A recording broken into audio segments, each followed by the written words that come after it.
11 de agosto. Começa agora o programa Hora e a Vez da Pequena Empresa. Confira no programa de hoje.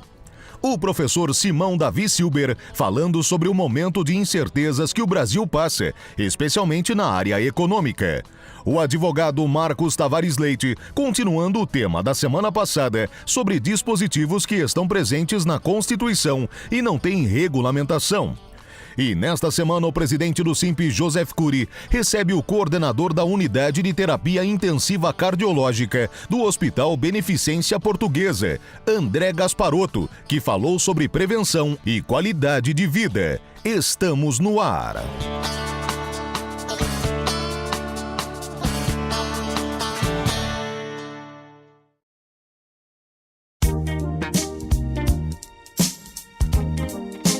SIMP, 30 anos ao lado da micro e pequena indústria.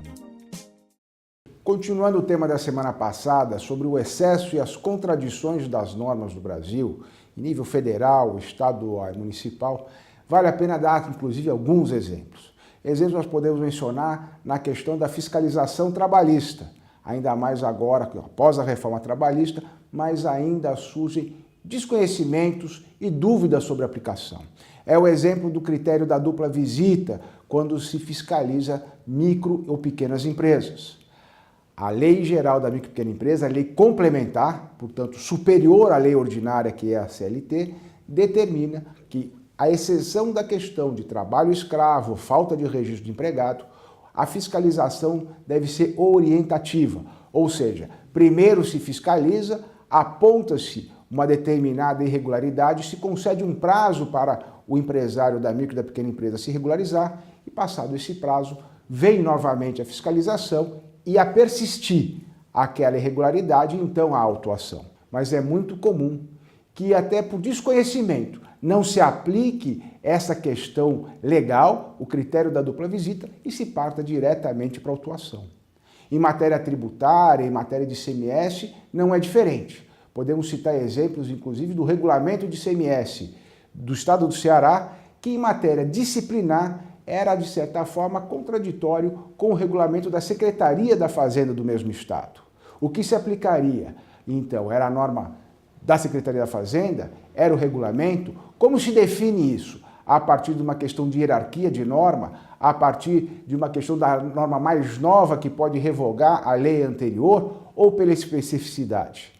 Ou seja, são muitas as contradições. E é esse excesso de norma, mesmo para aqueles que são os profissionais da legislação, seja o legislador, seja o magistrado, seja o advogado, seja o agente fiscal, existe ainda muitas dúvidas, porque são milhões e milhões de normas, principalmente se considerarmos toda a hierarquia, da Constituição, a lei complementar, a lei ordinária, aos decretos, às portarias, instruções normativas, normas regulamentadoras, é impossível que se consiga acompanhar toda a norma e toda a legislação que é alterada dioturnamente. Por conta disso é que mantemos a questão de ser absolutamente importante, principalmente a orientação aos agentes fiscais e também aos empresários em geral. Em relação aos empresários da micro e da pequena empresa, essa fiscalização tem que ser realmente orientativa em todos os âmbitos, principalmente para o empresário da micro e da pequena empresa. Pois para esses ainda é mais difícil o acompanhamento, ele voltado no dia a dia, no interior da sua empresa e ainda ter que acompanhar toda a alteração legislativa. Há situações que não se sabe sequer se aplica a norma de ICMS ou a norma do ISS. A mistura entre circulação de mercadorias e serviços, hoje principalmente com as questões ligadas à internet e ao mercado eletrônico. Portanto, o trabalho do SIMP continua nessa orientação para que possa haver efetiva formalização e regularidade da atividade empreendedora do empresário da micro e da pequena empresa. Esse é o grande gerador de emprego e de renda nesse país.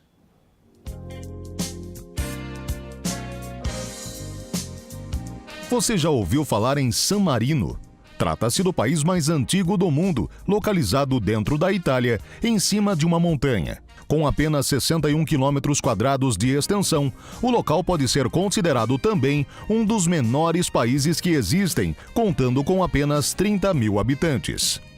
San Marino foi fundado no ano 301, no dia 3 de setembro. A Constituição do país é a mais antiga do mundo, tendo sido escrita no ano 1600. Essa, você sabia?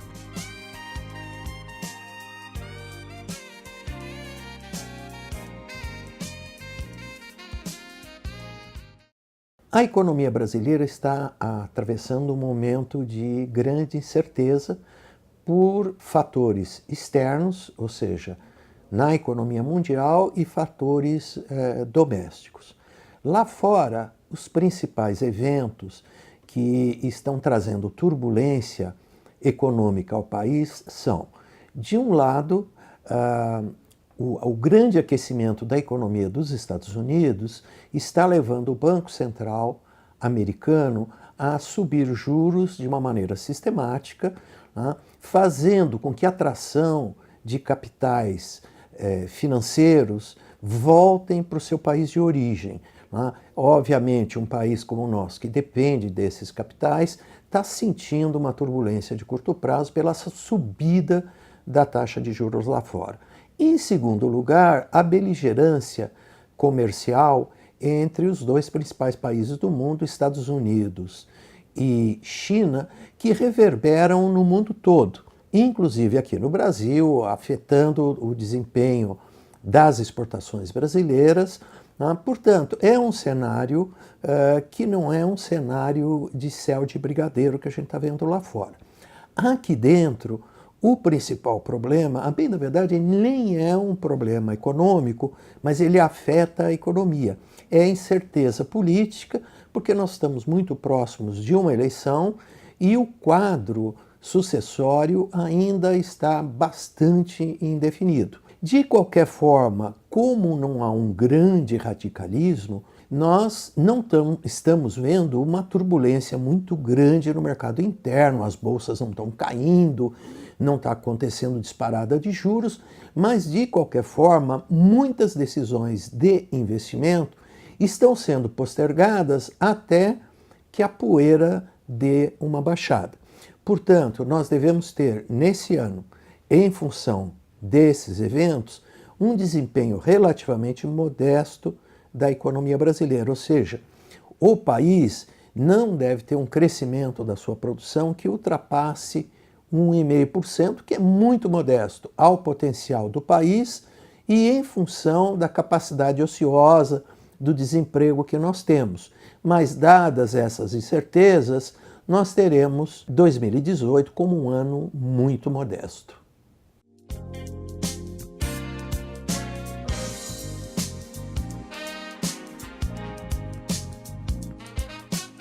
Com a chegada dos Dias dos Pais, surge dúvida a respeito da possibilidade ou não, ou como funciona a troca de produtos ou presentes que a gente costuma dar, então, aos nossos pais.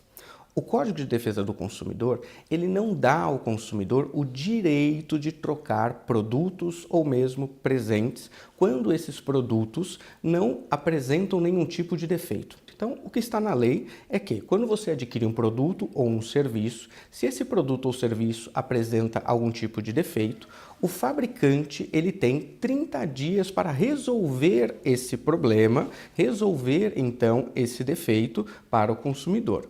E somente se, no prazo de 30 dias, esse defeito não for resolvido, esse problema não for resolvido, é que o consumidor vai ter direito, então, de, à sua livre escolha, escolher um outro produto igual, um outro produto com preço equivalente, ou mesmo pegar o seu dinheiro de volta, desfazer a compra com juros e correção monetária. Ou seja, a lei não dá a possibilidade de troca. Mas, se no ato da compra, não é, o comerciante dá a você essa possibilidade, ele tem que cumprir, porque ele, então, deu essa possibilidade para você. No caso do consumidor comprar um produto ou um serviço fora do estabelecimento empresarial, então, na rua, por telefone ou mesmo pela internet, aí nesse caso, sim, independente de se ter algum tipo de defeito naquele produto ou naquele serviço, Por conta da compra ter acontecido fora do estabelecimento empresarial, o consumidor ele tem direito de se arrepender daquela compra, desfazer aquela compra no prazo de 7 dias, seja 7 dias da transação pela internet ou por telefone, ou seja, 7 dias quando do recebimento desse produto, sempre registrando então o seu direito de arrependimento. E nesse caso, se desfaz a compra.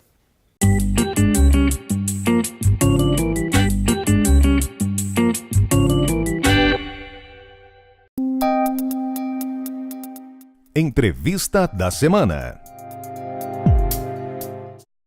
O nosso programa de hoje vai tratar da sua vida, da sua saúde.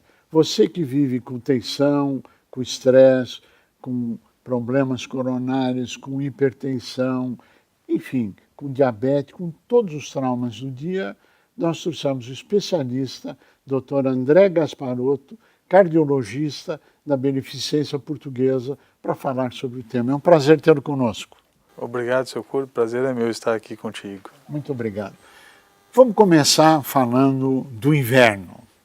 O que muda no inverno? Por que o inverno é época de contágio, de problemas, de saúde, na sua avaliação, doutor? No inverno, seu Cury, o ar ele é mais pesado que no verão. E os micro-organismos eles estão presentes em qualquer estação do ano. Mas no inverno existe uma maior dificuldade pelo ar pesado das partículas se dispersarem. Então, tanto a poluição quanto os micro-organismos têm uma maior dificuldade de se dispersar.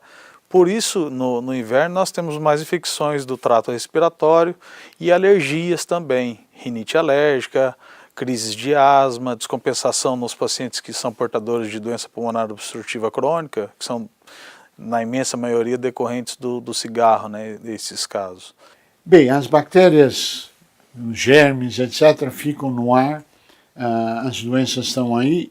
Agora, elas estão presentes o ano todo e, em função do ar estar mais pesado, é que existe a transmissão maior de doenças no inverno?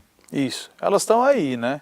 E aí existe uma maior concentração em função do ar estar mais pesado e da maior dificuldade delas se dispersarem, né? Da poluição se dispersar.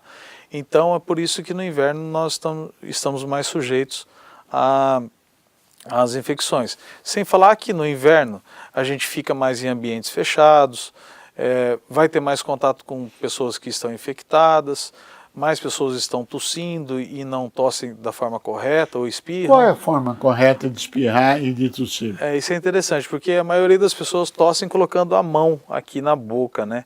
E a nossa mão a gente utiliza para cumprimentar as pessoas, então isso não é o ideal. O ideal é a gente tossir ou espirrar no dorso da mão e logo depois higienizar da mesma forma. Mas no dorso da mão, pelo menos, você não vai dar. Ninguém vai encostar no dorso da sua mão. Diminui. A gente tem que evitar utilizar mais água, sabonete, lavar as mãos com maior frequência. Se não tem água, sabonete, utilizar álcool gel.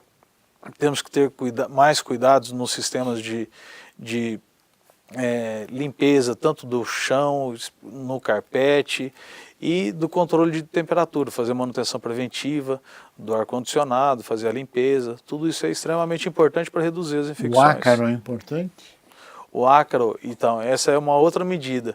O ácaro ele fica guardado junto com nossas roupas que estão guardadas de inverno, com os nossos cobertores. Então o ácaro ele é um agente que propicia muita alergia. Então nas pessoas que já têm predisposição à rinite alérgica, já são portadoras de asma, elas terão mais crises. Então antes de utilizar esses cobertores, essas roupas que estão guardadas, é fundamental que a gente lave essas roupas, que elas peguem sol e aí você vai ficar mais livre desses ácaros. E isso melhora a saúde. Bem, nós vivemos hoje um momento de tensão, eu diria que praticamente generalizado. Existe uma pressão em metas, uma pressão em resultados, emprego, queda de emprego, crise econômica e assim por diante. Isto leva a consequências à saúde? Com certeza. Especialmente aqui nas grandes metrópoles, é difícil você encontrar uma pessoa que não diga que ela está estressada. Então o empresário está estressado, o médico está estressado, o advogado, o rapaz que cuida da piscina, todos nós, porque é muito tempo fora de casa, é o transporte que é demorado, é a chuva. Esse estilo de vida que nós temos, e especialmente nas grandes cidades, isso faz com que a gente se alimente mal, a gente ganhe mais peso, a gente fique mais sedentário. A nossa dieta, cada dia ela é pior porque nós comemos em pé, rápido, mastigamos pouco a comida, é uma ingesta rica em carboidratos, em gorduras saturadas, isso faz com que o nosso colesterol aumente. Você ganhando peso, se você é hipertenso, vai ser mais difícil controlar a sua hipertensão. Se você é diabético, é mais difícil controlar o diabetes. E tudo isso eu utilizo esse termo em palestra quando eu faço com o público não médico, né, o público leigo, que eu chamo de círculo fechado do mal. Eu coloco como o ponto X, o início de tudo, o sedentarismo. O sedentarismo ele tem que ser quebrado, porque se a pessoa ela fica mais hipertensa, diabética, obesa, dislipidêmica, ou seja, colesterol alto, menos vontade ela vai ter de iniciar atividade física. Então isso só fica um ciclo fechado.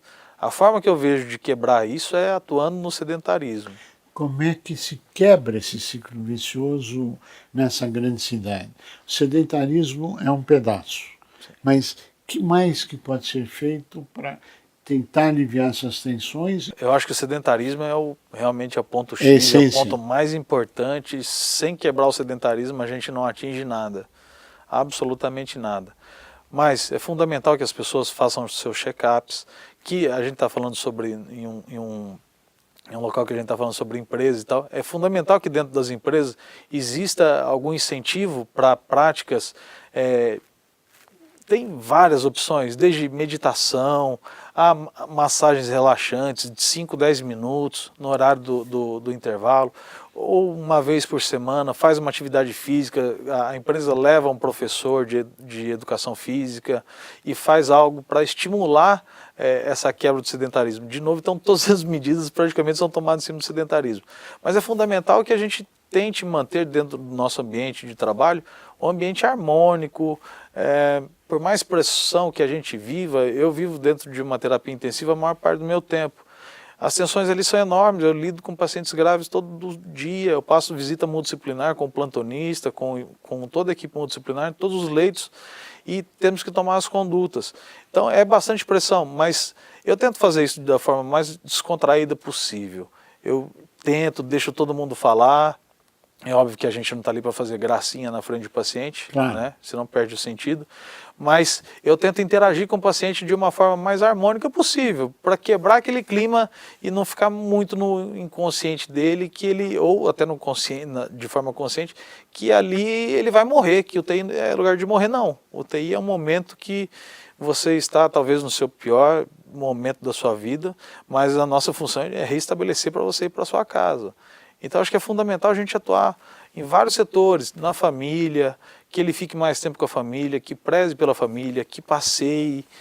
Tudo é importante para quebrar isso. Esse mês se comemora o dia do tabagismo, contra o tabagismo, se comemora o dia do colesterol, se comemora o dia do cardiologista, enfim. A sua principal recomendação é o preventivo ou o corretivo?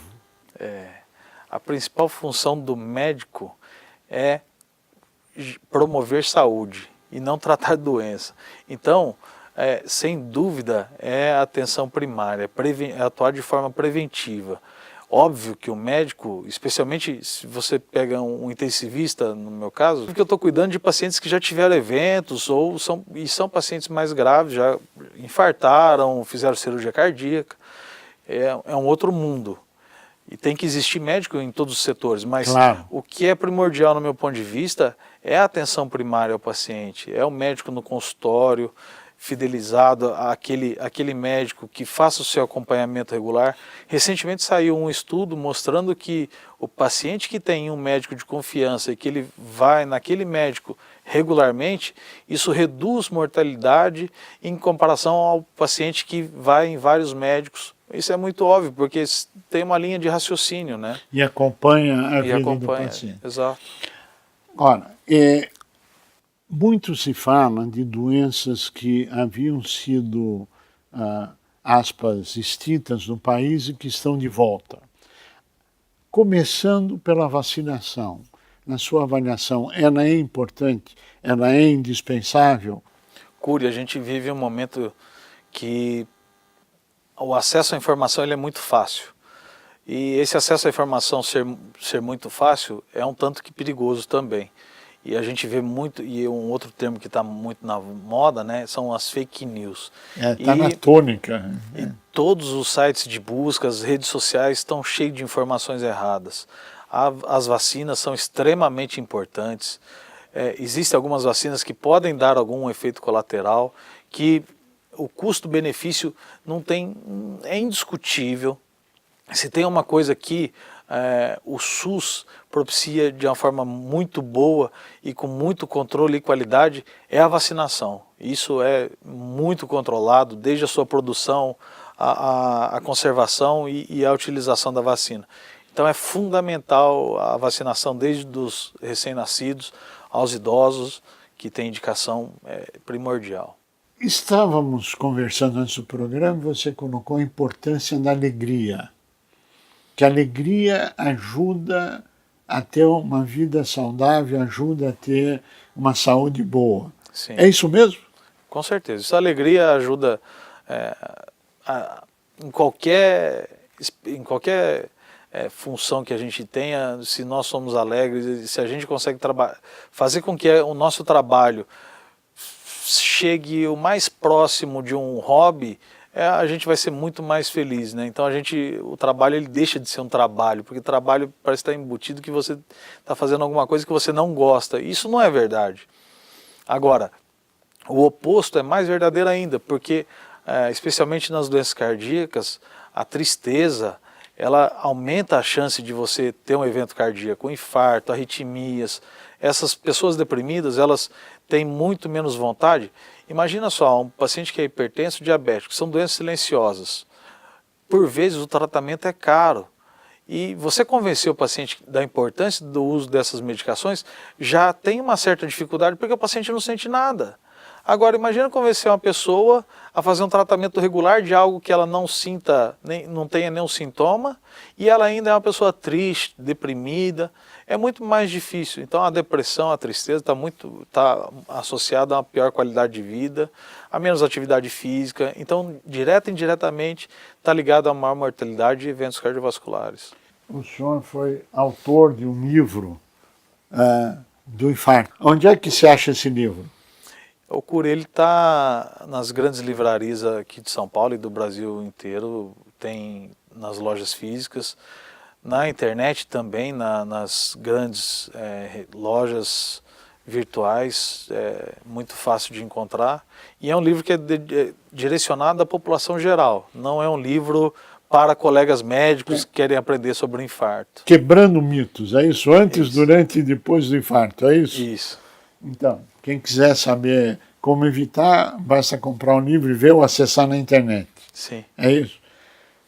Doutor André Gasparotto, nós agradecemos muito a sua participação, a todo esclarecimento prestado à sociedade, espero que em benefício de todos, e desejar pleno êxito lá no hospital, na UTI, em todos a área médica para salvar vidas. E, claro, a orientação para evitar que se chegue a esse ponto. A você que esteve conosco, o nosso mais profundo agradecimento, com a certeza que estaremos juntos na semana que vem. Até lá!